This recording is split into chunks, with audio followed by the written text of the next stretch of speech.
Technology is a challenging topic because it's so pervasive. We all have a smartphone and spend far too much time on social media. But supporting an autistic child with technology and cell phone use adds a level of complexity.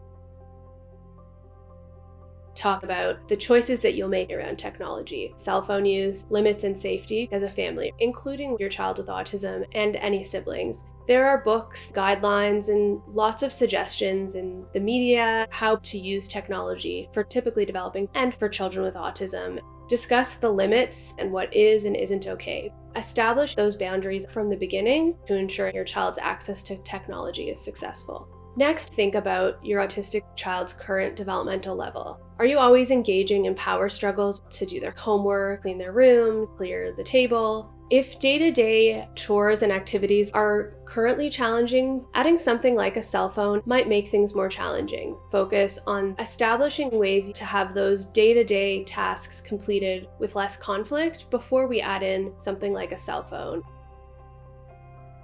When you decide that your child is ready, spend some time with building out the rules for what is and isn't acceptable use for the cell phone. When is the child allowed access to it? What is the purpose?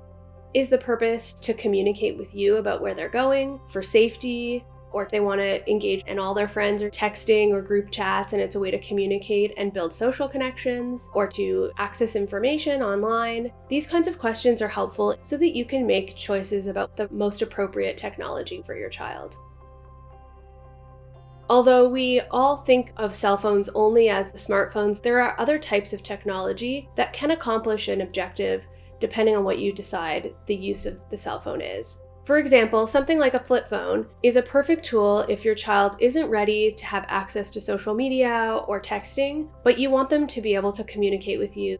Phones that don't have access to data and just have Wi-Fi are great if you want your child to be able to access information at school, but you don't want them spending hours texting throughout their day. Spend some time thinking about the various outcomes. The cell phone can allow them to communicate and build social relationships. It also unlocks potential safety risks, especially if your child is still learning what is and isn't safe behavior online. Think about whether your child has built those safety skills online to know who to communicate with, or how to spot potential predators or people with nefarious interests. This is not a topic that is discussed once. Establish the rules and it's done. Have this as an ongoing topic.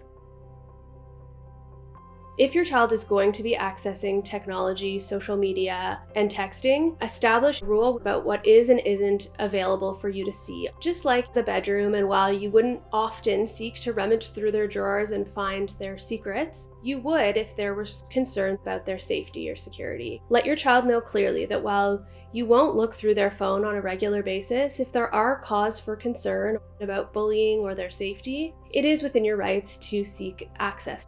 Give yourself permission to remove the cell phone if necessary. Ensure your child is aware that this could be an outcome and outline some of the actions that would warrant the cell phone being removed. Depending on how your child processes information and their learning style, you may want to have this conversation and put it in writing or with pictures in order to ensure this is something they understand clearly.